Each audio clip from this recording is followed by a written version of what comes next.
ولا تکلنا الی انفسنا طرفۃ عین ابدا۔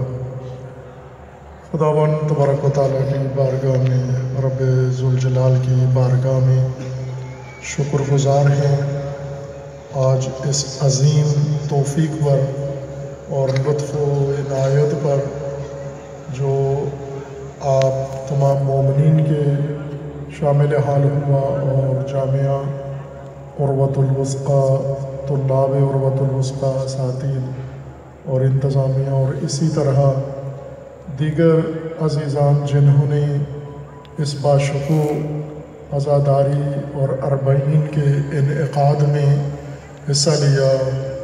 کئی دنوں سے بلکہ کئی ہفتوں سے وہ مسلسل محنت کے ساتھ اس آج کی تقریب باشکوہ اربعینوں اس سلسلہ عزا کے انعقاد میں مشغول رہے ہیں۔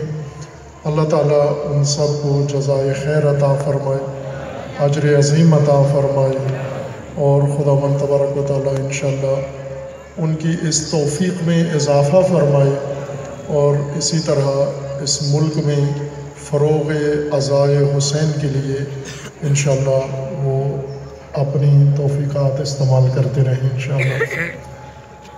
عزیزان، جو عظیم عمل آپ سب نے مل کر انجام دیا ہے، ملک بھر سے آئے ہوئے مہمانان، عزاداران، جوانان، ماتمی دستے اور نوحہ خوان حضرات، ذاکرین اعظام، علماء کرام ملک بھر سے تشریف لائے یہاں پر، اور کسی حد تک جو اس سال وبا کے نتیجے میں بارگاہ امام حسین علیہ السلام میں شرف یابی سے محروم رہے مومنین تمام دنیا کے، اور بالخصوص مومنین پاکستان، کسی حد تک اللہ نے توفیق دی، انہیں اس کی تلافی تو نہیں ہو سکتی، وہ محرومیت جو ان طبعی آفات کے نتیجے میں شامل حال ہوئی ہے، یہ شاید سیاسی اور عمدی اس وبا کے پھیلانے کے نتیجے میں، جس کا مقصد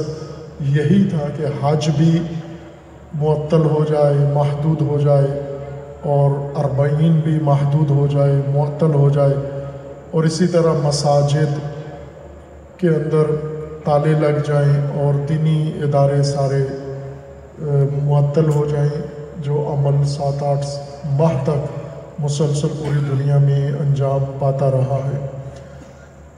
لیکن جس طرح رسول اللہ صلی اللہ علیہ وآلہ وسلم کے فرمان گرامی اور قول نورانی میں فرمایا گیا ہے کہ ذکر حسین ابن علی میں اور خون حسین ابن علی میں وہ حرارت ہے، وہ تڑپ ہے جو مومنین کے دلوں کو گرماتی رہے گی اور ہرگز ٹھنڈی نہیں ہوگی۔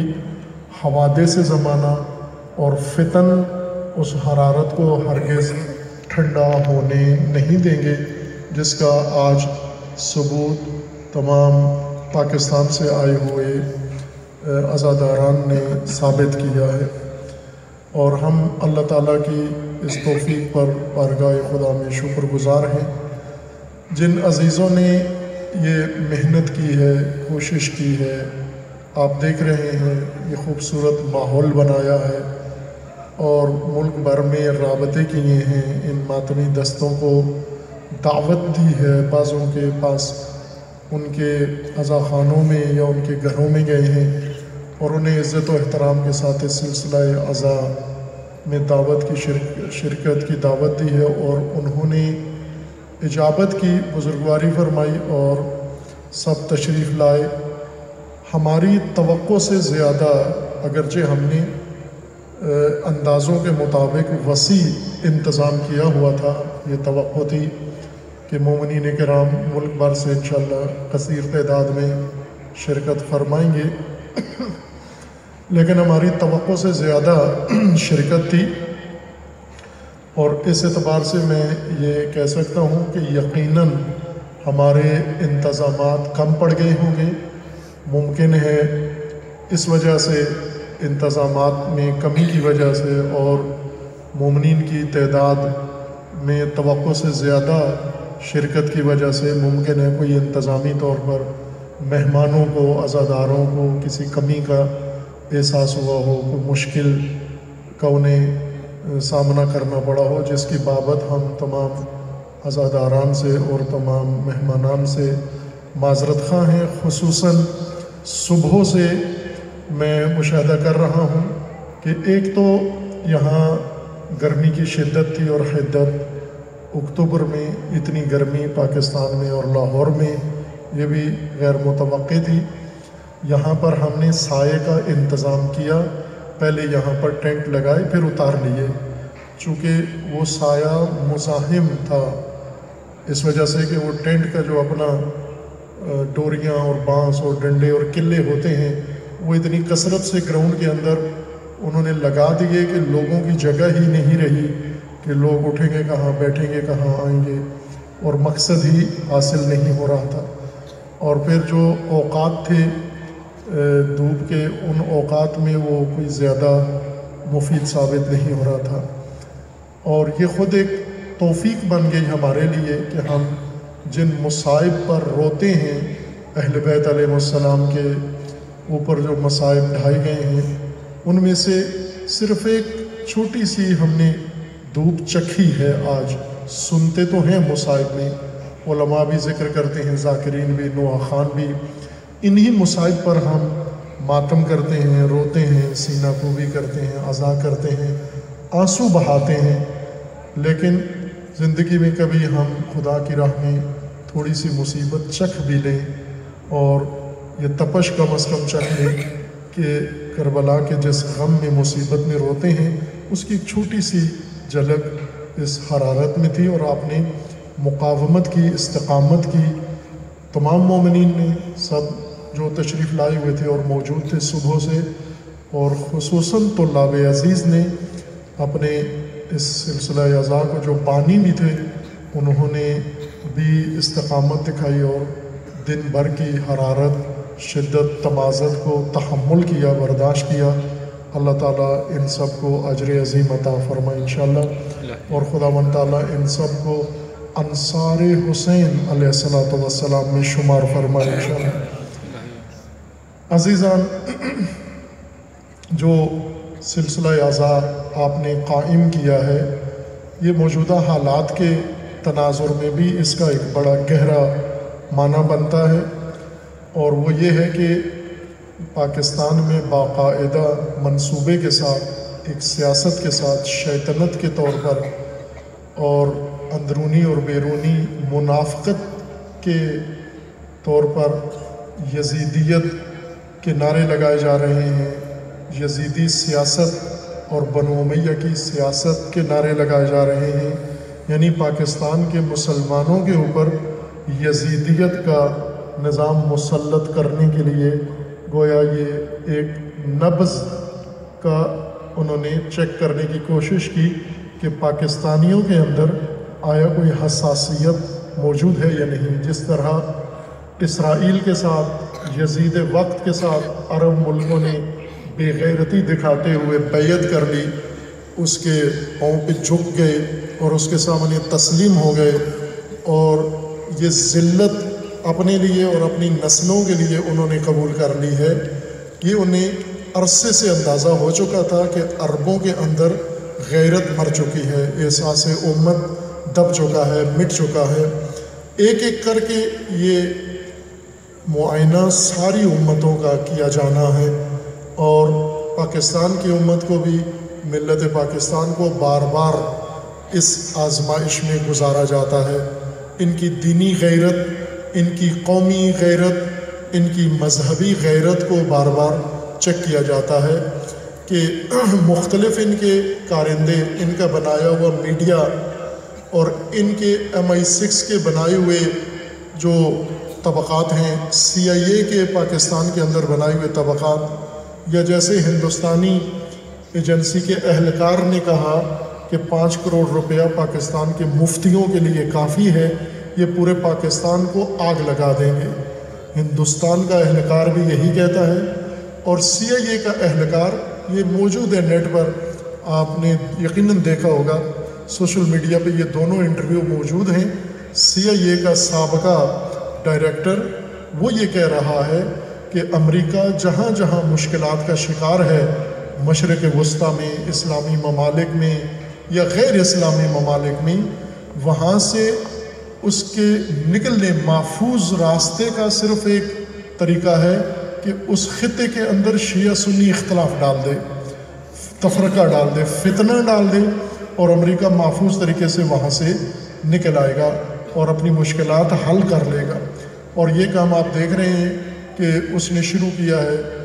تازہ ترین جو فتنہ کھڑا ہوا ہے اور جس میں ہماری ملت زیادہ آگاہ نہیں بلکہ اس کو گمراہ کیا جا رہا ہے، وہ آذربائیجان اور آرمینیا کے خلاف جنگ ہے، جو شیطانی طاقتوں کی ایما پر ہوئی ہے، جو ترکی کے نقشے کے مطابق ہوئی ہے، اور پاکستان سے اور افغانستان سے باقاعدہ تقاضا کیا گیا ہے کہ یہاں سے دہشت گرد، یہاں سے مسلح فورس، یہ سارے آذربائیجان بھیجے جائیں تاکہ آرمینیا کے خلاف، جو کرسچین ملک ہے، اس کے خلاف لڑیں۔ لیکن یہ آرمینیا کے خلاف ان کو نہیں لڑایا جائے گا۔ آذربائیجان ایک شیعہ ملک ہے جس کی اکثریت شیعہ ہے، لیکن لیبرل شیعہ ہیں، سیکولر شیعہ ہیں، کمیونزم کے کئی سالہ 70-80 سالہ نظام کے تحت دبے ہوئے شیعہ ہیں۔ ابھی ان کے اندر دوبارہ دینی حس کے جگانے کی ضرورت ہے، لیکن اعتقادی طور پر یا وراثتی طور پر شیعہ اکثریت ہیں۔ ظاہر ہے کہ داعش کے جنگجو بھی آذربائیجان جائیں، اور افغانستان کے آج یا کل آپ کے اخبار میں تھا کہ باقاعدہ طور پر ترکی نے حکمت یار سے یہ کہا ہے کہ اپنے جنگجو آذربائیجان بھیجیں، اور اسی طرح دیگر تنظیموں سے طالبان نے، پاکستان دشمن طالبان نے، دہشت گردوں نے، جو پاکستان کے شروع سے دشمن ہیں اور پاکستان میں قتل و غارت کا انہوں نے طوفان مچایا ہے اور بے گناہوں کی لاشیں، خون کی ندیاں بہائی ہیں ہر شہر میں۔ اسی شہر لاہور میں انہوں نے فوج کو بھی مارا، پولیس کو بھی مارا، خواتین کو بھی مارا، بچوں کو بھی مارا، اور ہر قسم کی قتل و غارت کی شروع شیعہ سے کیا تھا انہوں نے۔ اب دوبارہ افغانستان میں یہ ٹوٹے ہوئے گروہ دوبارہ جمع ہو رہے ہیں، اور ان کی تقویت کے لیے پاکستان کے اندر یہ فرقہ وارانہ یزیدی لہر اور یزید پرستی کی لہر شروع ہوئی ہے پاکستان میں۔ یہ یزیدی فتنہ اگرچہ اس کے جراثیم اور اس کے بیج اور اس کی جڑیں پرانی ہیں، نئی نہیں ہیں، لیکن اب کوشش کر رہے ہیں کہ اس کو اگائیں، اس کی آبیاری کریں، اس کو کھاد دیں تاکہ یہ فصل یزیدی اگے اور پھر اس کے ذریعے سے اپنے مقاصد پاکستان میں حاصل کر لیں۔ یہ نبض دیکھتے ہیں کہ ملت اس وقت، آپ نے دیکھا اسرائیل کے ساتھ، کسی زمانے میں اسرائیل اگر بیان دے دیتا تھا کسی مسلمان ملک کے خلاف، پاکستان کی گلیوں کوچوں میں جلوس شروع ہو جاتے تھے، مذہبی تنظیمیں، سیاسی تنظیمیں اور تمام فرقے خود جوش طور پر باہر آ جاتے تھے۔ اب آپ نے دیکھا کہ عرب ملک ایک ایک کر کے دھڑا دھڑ اسرائیل کے قدموں پہ جھک رہے ہیں۔ کسی ایک سیاسی جماعت نے بیان بھی نہیں دیا، کوئی احتجاج بھی نہیں کیا۔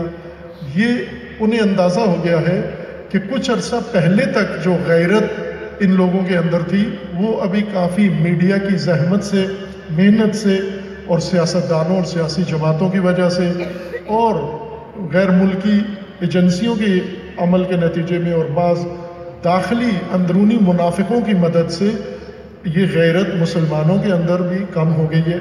لہٰذا انہوں نے اب یہ نعرے، یہ ایک پاکستان کے لیے غیر معمولی بات ہے کہ پاکستان کے سب سے بڑے شہر میں سڑکوں پہ آ کے اور یزید زندہ باد کے نعرے لگیں اور بڑے مفتی وہاں پر اس کی قیادت کر رہے ہوں، اور ان مفتیوں کی قیادت میں یزیدیت کے نعرے لگنا شروع ہو گئے۔ دراصل یہ نبض آپ کی چیک کر رہے تھے کہ پاکستانیوں کے اندر ابھی یزید سے نفرت کتنی باقی رہ گئی ہے۔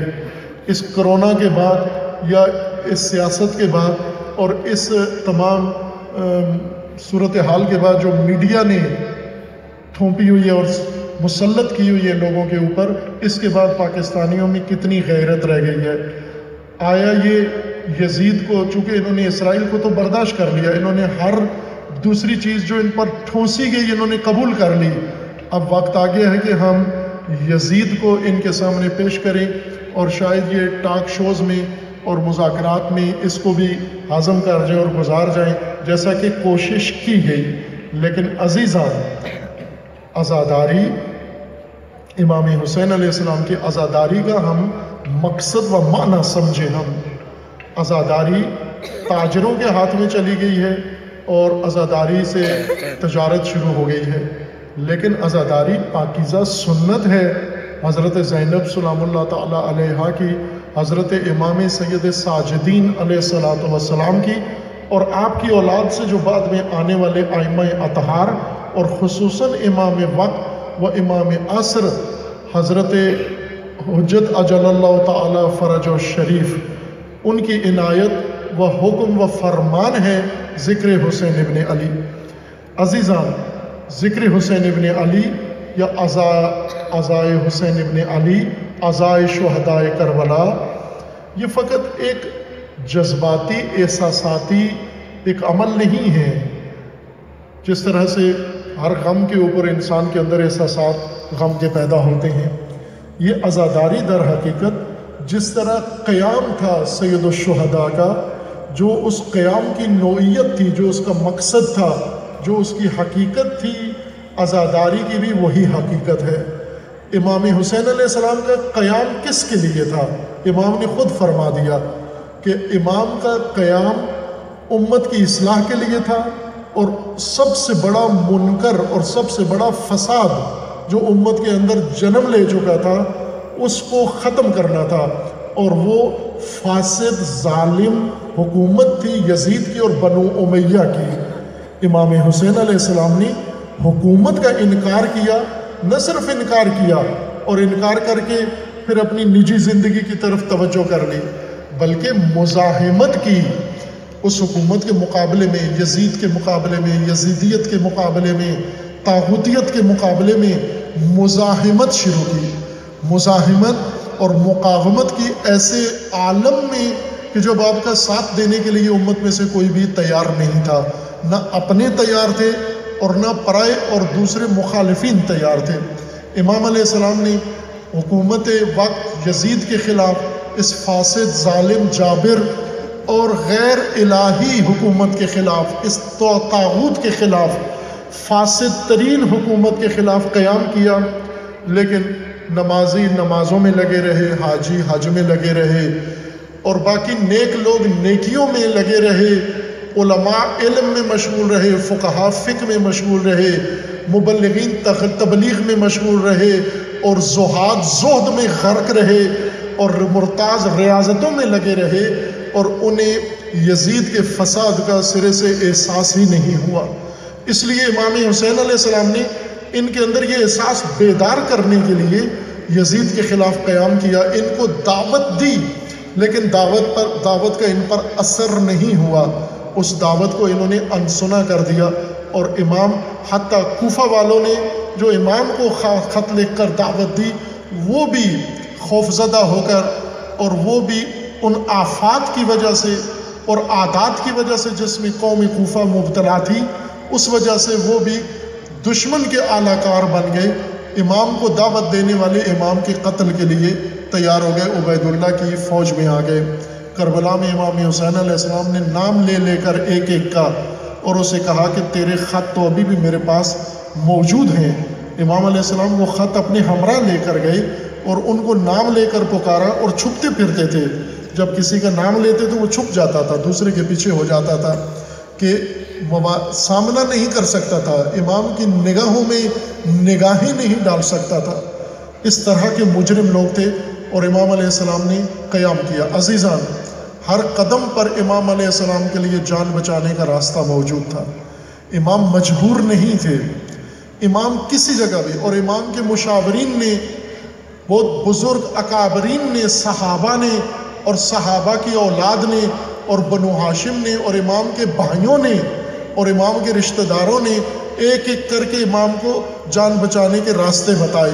کہا مکہ میں مقیم ہو جائیں، یمن چلے جائیں، طائف چلے جائیں اور کسی اور جگہ جا کر پناہ لے لیں. بعض نے کہا ہم ثالثی کرتے ہیں، مصالحت کرواتے ہیں آپ میں اور یزید میں، اور یزید سے امان نامہ لے کر آتے ہیں آپ کے لیے کہ آپ بے شک بیعت نہ کریں، بیعت نہ کر کے پھر بھی آپ امن میں ہوں گے، محفوظ ہوں گے. امام علیہ السلام نے ایک بھی ان کی بات نہیں سنی، بلکہ بعض باتوں پر امام نے بہت شدید ناگواری کا اظہار فرمایا. جب امام کو اس طرح کی باتیں کی گئیں کہ یزید سے آپ کے مذاکرات کروا دیتے ہیں اور مصالحت کروا دیتے ہیں، ثالثی کر لیتے ہیں، امام علیہ السلام نے سن کر فرمایا اُفٍ لِهَذَا الْكَلَامِ، تف ہو ان باتوں پر، اس سوچ پر، اس نظریے پر، ان اظہارات پر جو آپ میرے سامنے رکھ رہے ہو. وہ کیا راستہ تھا؟ ذلت کا راستہ تھا. امام علیہ السلام نے وہ ذلت کا راستہ قبول نہیں کیا، عزت کا راستہ.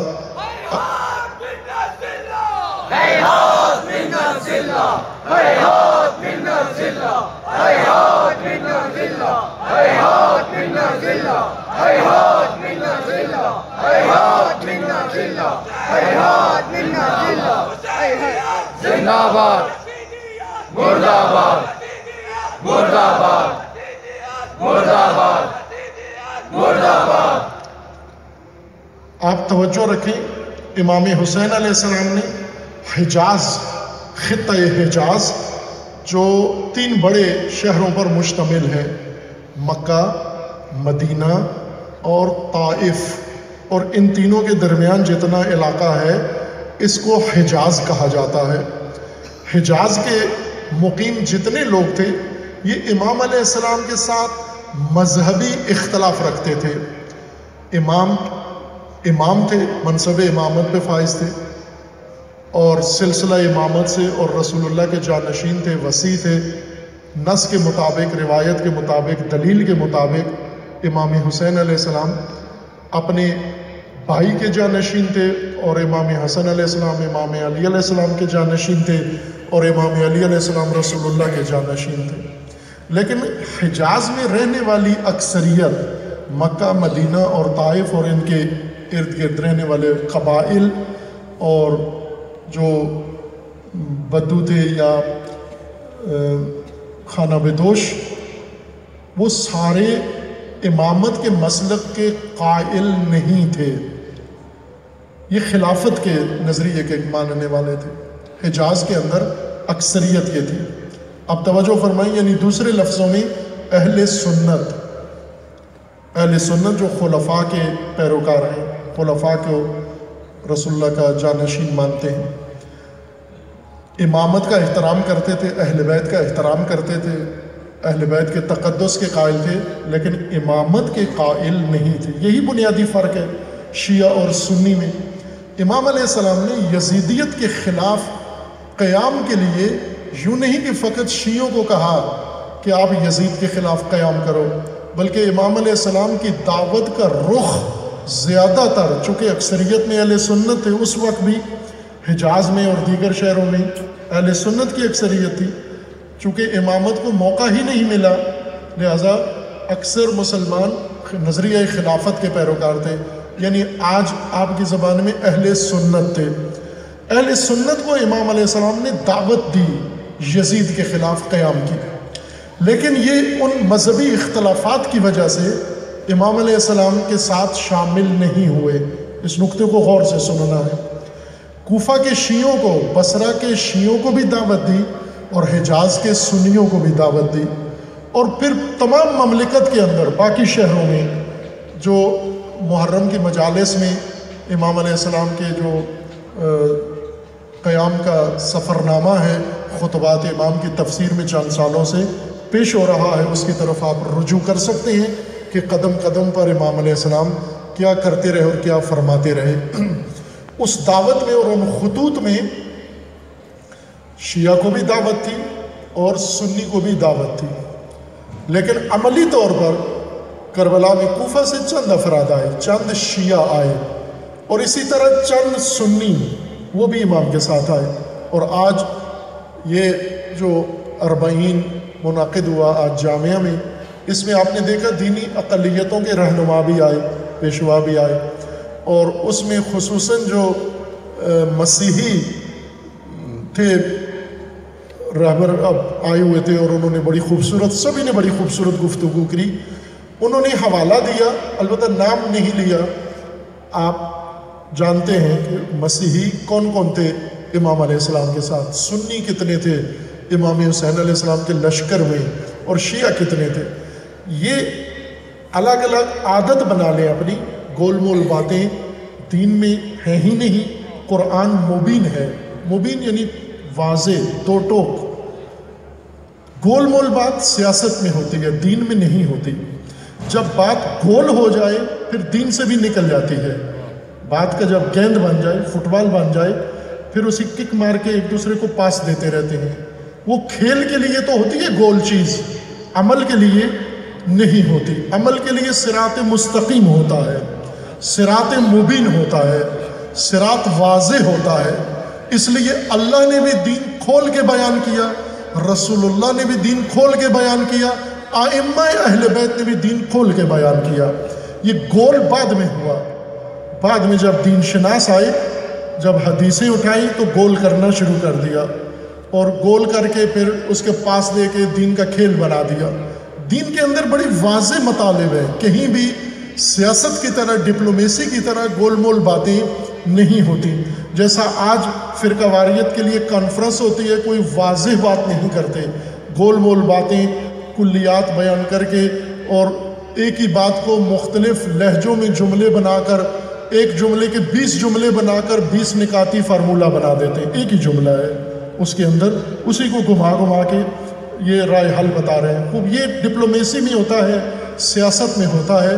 دین میں کھلی باتیں ہیں، اور آپ پوچھا کریں، جو لوگ آپ کے سامنے دین پیش کرتے ہیں ان سے کھلوائیں یہ بات کہ کھول کے بتاؤ کربلا میں سنی کتنے تھے، کربلا میں شیعہ کتنے تھے، کربلا میں عیسائی کتنے تھے. اگر کربلا پیش کر رہے تو اس کا مطالعہ ہونا چاہیے، اسے علم ہونا چاہیے کون کیا تھا. وہب قلبی عیسائی تھا، اس کی ماں عیسائی تھی، اس کی زوجہ عیسائی تھی، اور یہ امام حسین علیہ السلام کے ساتھ شامل ہوئے، مسلمان ہو گئے. روایت میں لکھا ہوا تھا مسلمان ہو گئے امام کے ہاتھ پر، لیکن مسلمان ہونے سے پہلے امام کے پیروکار بن چکے تھے. امام کے ساتھ آ کر وفاداری کا اظہار کر دیا تھا، بعد میں مسلمان ہوئے. اور اہل سنت امام حسین علیہ السلام کے ساتھ تھے. سب سے بڑی مثال میں نے دی ہے، ایک نہیں کئی ہیں، اور زہیر ابن قین ہیں. اب آپ شیعہ بھی دیکھیں کتنے تھے، اور کتنے ایسے تھے جو نہ شیعہ تھے نہ سنی تھے. سب سے بڑی مثال حر بنو امیہ کا جرنیل، عبید اللہ بن زیاد کے لشکر کا جرنیل. اس کو تو کوئی نہیں کہہ سکتا یہ شیعہ تھا، شیعہ تھا، بنو امیہ کے لشکر میں تھا. یہ تو خلفاء کے بھی ذرا آگے جا کر بنو امیہ کا وفادار، بنو امیہ کا جرنیل، بنو امیہ کا طرفدار. یہ جب آیا اور توبہ کی امام علیہ السلام کے پاس آ کر، اور جن الفاظ میں توبہ کی وہ یہ الفاظ تھے کہ اے مولا آپ نے مجھے پہچانا ہے میں کون ہوں، اے ابا عبداللہ آپ نے پہچانا ہے میں کون ہوں. میں وہی ہوں جس نے آپ پر راستہ بند کیا، میں وہی ہوں جس نے آپ کو ستایا، میں وہی ہوں جو آپ کے بچوں اور بیویوں کو کربلا میں لے کر آیا، میں وہی مجرم ہوں. مجھے پہچانا؟ امام نے فرمایا میں نے پہچان لیا ہے، میں جانتا ہوں تو کون ہے. خوب عزیز من، امام حسین علیہ السلام نے جب قیام کیا تو اس قیام میں کوفہ شیعوں سے بھرا ہوا تھا. چند نفوس آئے، چند فرد فقط آئے، اور حجاز سنیوں سے بھرا ہوا تھا، اور باقی ساری مملکت چند سنی آئے. اور اسی طرح ارد گرد کے قبائل میں مختلف یہود بھی تھے، عیسائی بھی تھے، مختلف قبائل تھے. ان میں سے اکا دکا افراد امام کے ساتھ آئے. کل مل کر جو تعداد شہداء کربلا یا امام علیہ السلام کے جانثاروں کی ذکر کی گئی ہے وہ 132 کے قریب تقریباً لکھی گئی ہے. بعض نے زیادہ بھی لکھی ہے، بعض نے کم در لکھی ہے، لیکن اتنی تعداد تاریخ میں تقریباً ملتی ہے کہ امام کے ساتھی یہ تھے، یہ آئے تھے کچھ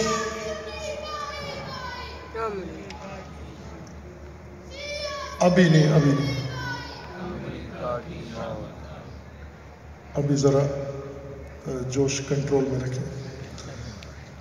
ان سب طبقات کو امام علیہ السلام نے دعوت دی، یہ نہیں کہا میں یزید کے خلاف قیام کرنے جا رہا ہوں، اس میں سنی کا کیا کام، میں یزید کے خلاف قیام کرنے جا رہا ہوں، اس میں عیسائی کا کیا کام، یہ نہیں کہا میں یزید کے خلاف قیام کرنے جا رہا ہوں، اپنے مخالف مذہبی کو کیوں دعوت دے رہا ہوں۔ جب حر امام کے لشکر کا حصہ بننے کے لیے آیا تو امام نے فرمایا کہ تیرا تو نظریہ ہی میرے ساتھ نہیں ملتا، تو امامت کا قائل ہی نہیں ہے، تو خلفاء نہیں بلکہ بنو امیہ کا وفادار ہے۔ عزیزان ایمان، یہ امامت نہیں ہے، امامت انسانیت کی ہدایت کا نام ہے۔ وہ انسان کسی بھی شکل میں ہو، وہ مسلمان کی شکل میں ہو، اس کی ہدایت کا ذریعہ اللہ نے امام بنایا ہے۔ وہ اگر مخالف کی شکل میں ہو، اس کی ہدایت کا ذریعہ اللہ نے امام کو بنایا ہے۔ وہ اگر مسلمان میں سے شیعہ کی شکل میں ہو، اس کی ہدایت کا ذریعہ اللہ نے امام کو بنایا ہے۔ اب آپ ایک ایک کر کے وہ سارے واقعات سنیں۔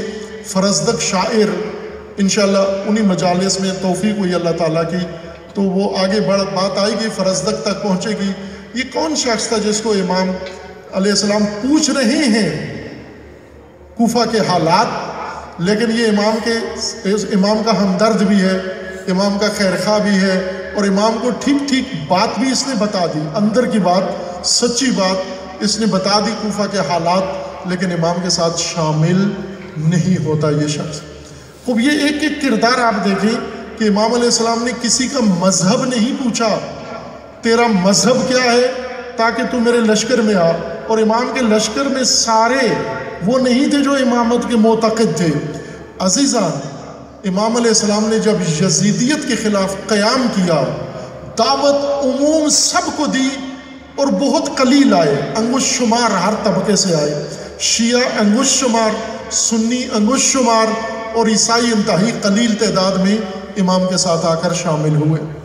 لیکن امام کے ساتھ شامل نہ ہو کر اس وقت ان کی ذہنیت، ان کی فرقہ وارانہ سوچ، ان کے مسلکی نظریے، ان کے اندر موجود تعصب وہ مانے بنا، یا کوفہ کے شیعوں کے اندر جو کمزوریاں اخلاقی طور پر ان میں تھیں، وہ اخلاقی کمزوریاں ان کی رکاوٹ بنی اور امام علیہ السلام کا ساتھ نہیں دیا، امام کو تنہا چھوڑا، امام شہید ہو گئے۔ لیکن بعد میں کربلا کے بعد، کربلا کے واقعہ کے 3 سال کے اندر شیعہ بھی نادم ہو گیا، سنی بھی پشیمان ہو گیا کہ ہم نے امام کا ساتھ کیوں نہیں دیا۔ کوفہ کا شیعہ توابین میں سے بن گیا، 12,000 کا لشکر اس نے توبہ کی، 12,000 شیعہ جنہوں نے بیعت کی تھی اور امام کے ساتھ نہیں آئے، اب توبہ کی سب نے 3 سال کے بعد توبہ کر کے، پھر آپس میں اختلاف ہوا، چونکہ شیعہ جماعتیں 2 تھیں، بڑی پارٹیاں 2 تھیں، ان پارٹیوں میں آپس میں اختلاف ہوا، ایک سلیمان ابن سرد کی پارٹی تھی اور ایک مختار ثقفی کی۔ سلیمان ابن سرد کے ساتھ 4,000 شیعہ رہ گئے اور 6,000 شیعہ تقریباً یا اس سے زیادہ 8,000 مختار ثقفی کے ساتھ مل گئے، اور انہوں نے اس لشکر میں شمولیت اختیار نہیں کی جو توابین نے تشکیل دیا تھا۔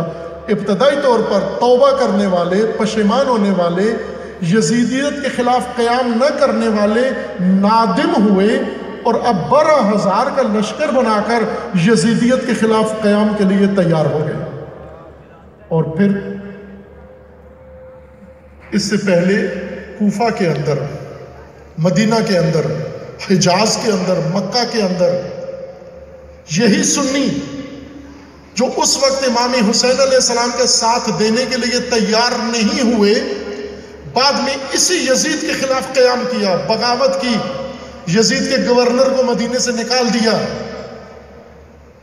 اور پھر یزید نے ان پر حملہ کیا، تہ کر کے قتل عام کیا۔ وہ واقعہ معروف۔ تاریخ کی کتابوں میں موجود ہے۔ یہ حشر اس نے اہل سنت کا کیا۔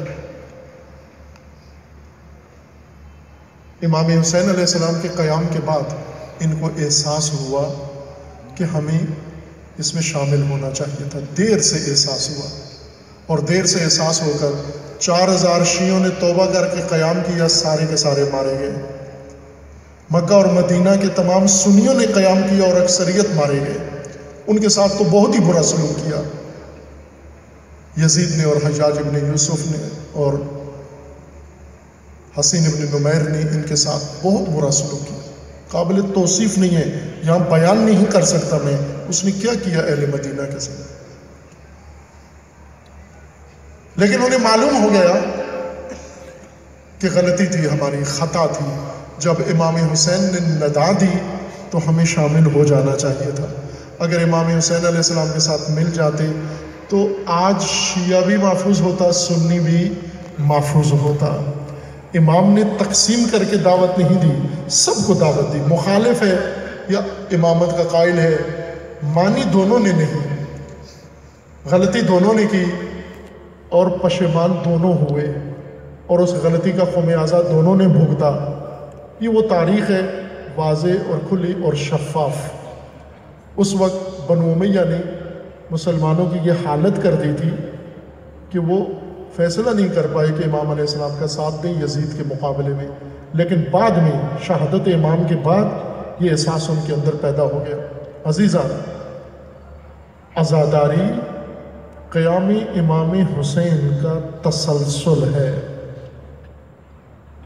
جو کچھ امام نے کیا اس عمل کے تکرار کا نام عزاداری ہے، اس کا نام سوگ حسین ہے، اس کا نام ذکر حسین ہے، اس کا نام رسائے حسین ہے، اس کا نام عزائے حسین ہے۔ اسی کام کا نام، جو کچھ امام حسین علیہ السلام نے کیا اسی کا نام عزاداری ہے۔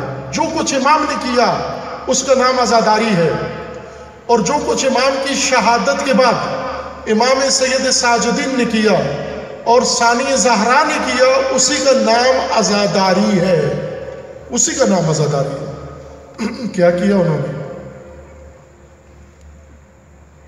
وہ کیا ضابطہ بنایا، کیا قاعدہ بنایا جس کو ہم نے تکرار کرنا ہے۔ میں پہلے ایک موضوع بیان کر چکا ہوں، آپ رجوع فرمائیے، اس موضوع کو دوبارہ سنیے، اگر ایک دو دفعہ سن چکے ہیں تو پھر ایک دفعہ سنیے، موجودہ حالات کے تناظر میں، کہ کربلا سرمشق ہے۔ سرمشق اس عبارت جملے کو کہتے ہیں جو استاد، ٹیچر، معلم شاگردوں کو سکھانے کے لیے وائٹ بورڈ یا بلیک بورڈ پر لکھتا ہے اور پھر شاگردوں کو کہتا ہے کہ آپ بھی اس کے مطابق لکھیں۔ شاگرد جب استاد کے لکھے ہوئے جملے کو اپنے قلم سے اپنی کاپی یا اپنی تختی پہ لکھتا ہے اس کو مشق کہتے ہیں، اور معلم جو لکھتا ہے اس کو سرمشق کہتے ہیں۔ معلم ایک دفعہ لکھتا ہے، طالب علم کو بار بار لکھنا پڑتا ہے، چونکہ معلم مشاق ہے، معلم پختہ ہے اس کام میں، لیکن شاگرد کو پختہ ہونا ہے، اس لیے معلم روزانہ کئی دفعہ، دسیوں دفعہ اس سے یہ جملہ لکھواتا ہے، اس کو مشق دیتا ہے، جس کو آج آپ کی موجودہ نسل شاید مشق کا معنی معلوم نہ ہو، گھر میں والد سے پوچھیں گے انہیں بھی معلوم نہیں ہوگا۔ مشق کا مطلب ہوم ورک، جو اسکولوں میں آپ کو ہوم ورک دیا جاتا ہے کہ یہ آپ نے لکھ کے لانا ہے، اتنی دفعہ لکھ کے لانا ہے۔ ٹیچر جو کچھ کہتا ہے لکھ کے دیتا ہے کاپی پہ بچے کو، یہ مشق ہے، سرمشق ہے، اور وہ ہوم ورک جو بچے نے گھر میں جا کے کرنا ہے وہ مشق ہے۔ عزیزاں، کربلا میں ہمیں طلب کیا گیا، اربعین، عاشوراء، عید، ہر موقع پر، ہر اہم مناسبت سے ہمیں کربلا بلایا گیا۔ آپ روایات میں دیکھیں کہ عرفہ میں کربلا میں ہونے کا اتنا اجر ہے، رمضان میں کربلا میں ہونے کا اتنا اجر ہے، رجب میں کربلا جانے کا اتنا اجر ہے، فلاں ماہ میں کربلا میں جانے کا اجر ہے، شب جمعہ کربلا جانے کا اجر ہے۔ وہ کربلا میں کیوں جائیں؟ کیا ہے کربلا میں؟ نجف کیوں نہ جائیں؟ مدینہ کیوں نہ جائیں؟ بقیع میں کیوں نہ جائیں؟ اور مقدس مزارات ہیں ان پر اتنی تاکید نہیں ہے، اور بار بار کربلا جانے کا کہا جا رہا ہے۔ اس لیے کربلا جانے کا کہا جا رہا ہے کہ معلم بشریت، جس نے بشریت کی آزادی کا سبق انسان کو دینا ہے، اس کا نام حسین ابن علی ہے۔ جس نے عزت کا سبق بشریت کو سکھانا ہے، اس کلاس کے معلم کا نام حسین ابن علی ہے۔ ہم اس لیے کربلا جائیں کہ وہاں پر اللہ کی طرف سے بشریت کے معلم نے سرمشق لکھی ہے۔ سرمشق اپنے لہو سے لکھی ہے، اور سرمشق کسی صفحے پر نہیں لکھی ہے۔ سرمشق امام نے مومنین کے دلوں میں لکھ دی ہے، اللہ کے حکم سے اور حکمت پروردگار سے اس طرح سے مشق لکھ دی ہے جو زمانے کی روح میں چلی گئی ہے، اور جو زمین پر بسنے والوں کے دلوں میں سرمشق لکھتی ہے۔ اب امام کی سرمشق کو ہم نے پختہ کرنا ہے، اس کی مشق کرنی ہے۔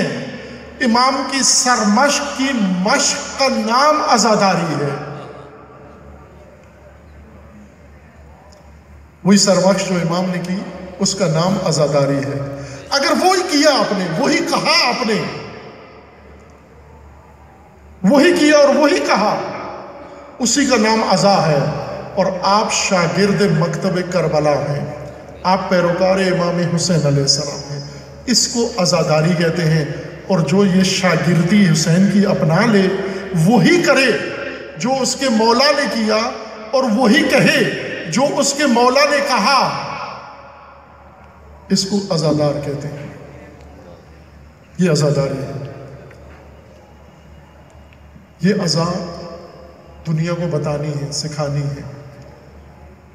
یہ عزا امام خمینی نے کی، اور امام خمینی نے اپنی ملت کو سکھائی۔ اسی عزا کے نتیجے میں آج توجہ فرمائیں، تشیع پوری دنیا میں دبا ہوا تھا۔ عراق میں شیعہ اکثریت میں تھے، لیکن انہیں سر اٹھانے کی اجازت نہیں تھی۔ بحرین میں شیعہ اکثریت میں تھے، انہیں سر اٹھانے کی اجازت نہیں تھی۔ ایران میں شیعہ اکثریت، بلکہ اکثریت مطلق کہہ سکتے ہیں آپ کہ 99% شیعہ یا 98% شیعہ، لیکن انہیں بھی سر اٹھانے کی اجازت نہیں تھی۔ آذربائیجان میں شیعہ، انہیں سر اٹھانے کی اجازت نہیں تھی۔ جہاں اکثریت میں تھے وہاں بھی سر نہیں اٹھا سکتے تھے، لیکن عزاداری کرتے تھے۔ کون سی عزاداری؟ جس عزاداری میں انہیں اپنے آباء و اجداد نے، اپنے علاقے کے لوگوں نے بتا دیا اس طرح سے عزا کر دو تو عزا ہو جاتی ہے، اور حسین کی ماں خوش ہو جاتے ہیں۔ لیکن امام خمینی نے فرمایا نہ، عزاداری امام حسین علیہ السلام کی سیرت اور سرمشق کی مشق کرنے کا نام ہے۔ اور وہی شیعہ جس کو اپنے ملک میں کوئی بادشاہ سر اٹھانے نہیں دیتا تھا، امام خمینی نے اس کو ایسی عزا کی مشق کروائی، اس نے سر اٹھایا، اور ایسا سر اٹھایا کہ اب ٹرمپ اور اسرائیل کو سر چھپانے کی جگہ نہیں مل رہی۔ زندہ ہے خمینی، زندہ ہے دیندار خمینی، زندہ ہے۔ یہ سرمشق ہے، یہ عزاداری ہے۔ آج آپ دیکھ رہے ہیں وہی عزادار ہیں، اسی عزاداری کا نتیجہ وہ مقاومت ہے، اور شیطانی طاقتوں کے آج حالت آپ دیکھ رہے ہیں۔ ساری دنیا مل کے، عرب و عجم مل کے، غرب و عرب و اسرائیل و سارے مل کر اتحاد بناتے ہیں، لشکر بناتے ہیں، فوج بناتے ہیں، اور پھر تشیع کی طرف رخ کرتے ہیں۔ آنکھیں پھوڑ دی جاتی ہیں، دانت ٹوٹ جاتے ہیں، ٹوٹے ہوئے جبڑوں کے ساتھ لنگڑاتے ہوئے اپنے گھروں کو واپس چلے جاتے ہیں۔ وہ یہ کون سے شیعہ ہے جو آنکھ اٹھا کر اپنی سرزمین کی طرف دیکھنے نہیں دیتا، جو آنکھ اٹھا کر اپنے مکتب کی طرف دیکھنے نہیں دیتا، جو کسی کو میلی آنکھ سے اپنے راہبر کی طرف دیکھنے نہیں دیتا، اس سے پہلے کہ وہ آنکھ کھلے وہ پھوڑ دیتا ہے۔ یہ کون سا شیعہ ہے؟ یہ عزادار شیعہ ہے۔ اس نے مشق کی ہے عزائے حسین ابن علی کی۔ عزیزان، عزاداری اس مشق کا نام ہے، اور یہ عزاداری ہے۔ یہ اگر مشق ہو جائے، جس طرح سید الشہداء نے اکیلے اپنے خاندان کے ساتھ یزیدیت کے خلاف قیام کیا، یزیدیت تخت پہ ہوتے ہوئے، یزید تخت نشین ہوتے ہوئے رسوا ہو گیا، نابود ہو گیا، ذلیل ہو گیا، ایک گالی بن گیا۔ تخت پہ ہوتے ہوئے امام نے اپنی شہادت سے اس کو سرنگون کر دیا۔ عزیزان، آج یزیدیت دوبارہ آزمائی جا رہی ہے، صرف آپ کی نبض چیک کی جا رہی ہے۔ دیکھا جا رہا ہے کہ ان کے اندر حسینی غیرت آج موجود ہے یا نہیں۔ اس میڈیا کے بعد، اس فساد کے بعد، اس ٹیکنالوجی کے بعد، یہ جوان جن کے جیبوں کے اندر ڈبل سم والے موبائل پڑے ہوئے اور ان کے اندر ہر گند اور ہر فساد ہے، یہ دیکھنا چاہتے ہیں کہ اس فساد نے عربوں کی غیرت تو مار دی، اور یہود علد الخصام کے سامنے جا کر ان کے بوٹ چوم رہے ہیں۔ کیا شیعوں کے اندر بھی اور مسلمانوں کے اندر بھی پاکستان کے اندر ابھی غیرت باقی ہے یا نہیں؟ یا اس فساد نے اس جوان کی غیرت کو تباہ کر دیا ہے؟ اب سڑکوں پہ یزید زندہ باد کہہ کر سیکھا ہے یا نہیں سیکھا ہے؟ عزیزان، امام حسین علیہ السلام نے جب لشکر بنایا، ایسا لشکر نہیں بنایا جس میں سنی نہ آ سکے، بلکہ ایسا لشکر بنایا جس میں سنی کے لیے اتنی ہی کشش تھی جتنی شیعہ کے لیے تھی، اور سنی و شیعہ دونوں کے ساتھ اتنی ہی کشش تھی جس میں مسیحی کے لیے بھی تھی۔ اگر عزا کرنی ہے، حسین ابن علی کی عزا کرنی ہے، تو حسین ابن علی کے قیام کی طرح عزا کرو۔ حسین ابن علی نے مکہ میں کتنی لوگوں سے بات کی، اور ان میں سنی کتنے تھے، شیعہ کتنے تھے؟ امام نے 4 مہینے مکمل اہل مکہ کو دعوت دی، اور اس میں اکثریت اہل سنت تھے۔ عزا اگر تسلسل ہے کربلا کا، مشق ہے کربلا کی، تو عزا کا رخ، عزا کا چہرہ، عزا کا حلیہ، عزا کی صورت آپ کو ایسی بنانی پڑے گی کہ جس میں شیعہ بھی آسانی سے آ جائے، سنی بھی آسانی سے آ جائے، جس کے اندر مردانگی ہے، غیرت ہے، فطرت ہے، ضمیر زندہ ہے، آپ کے علم کو دیکھ کر وہ آ جائے اس کے نیچے، اس کو کوئی جھجک نہ ہو۔ اپنی عزا کا اس طرح سے رخ بناؤ عزیزان، ورنہ یہ فتنے جو ابھارے جا رہے ہیں یہ خوفناک ہیں۔ آپ ان کنفرنسوں اور بیانیوں کے دھوکے میں نہ آنا۔ یہ امام حسین علیہ السلام کو خط لکھ کے قتل کرنے چلے جاتے ہیں، یہ کنفرنس میں سائن کر کے وحدت پر تفرقے کی ریلی میں چلے جاتے ہیں، یہ ٹاک شو میں اتحاد و وحدت کی باتیں کر کے پھر تکفیر کے مدرسے میں چلے جاتے ہیں۔ ان بیانیوں کے دھوکے میں نہ آنا۔ اگر چاہتے ہو کہ یزیدیت پاکستان میں، یہ ہماری حیثیت کا مسئلہ ہے، ہماری غیرت کا مسئلہ ہے۔ ایک مفتی کو میں نے ٹی وی پہ یہ کہتے ہوئے سنا کہ اگر کوئی یزید کا احترام کرتا ہے تو اپنے گھر میں کرے، باہر آ کر سڑک پہ نہ کرے۔ نہ عزیزان من، پاکستان پاک سرزمین ہے، پاک ملک کو کہتے ہیں، اس میں ناپاک نہیں آ سکتا۔ یزید ناپاک ہے، یزید پلیت ہے، یزید کسی مسجد میں بھی اس کا نام نہیں لیا جا سکتا، یزید کا کسی گھر میں نام نہیں لیا جا سکتا، چونکہ یہ نجاست اس گھر میں نہیں رہتی، یہ نجاست گھر سے نکل آئے گی، یہ نجاست اس مسجد سے نکل آئے گی۔ آپ قادیانیوں کو حق نہیں دیتے ہو؟ قادیانی پاکستان میں کوئی حق نہیں رکھتا،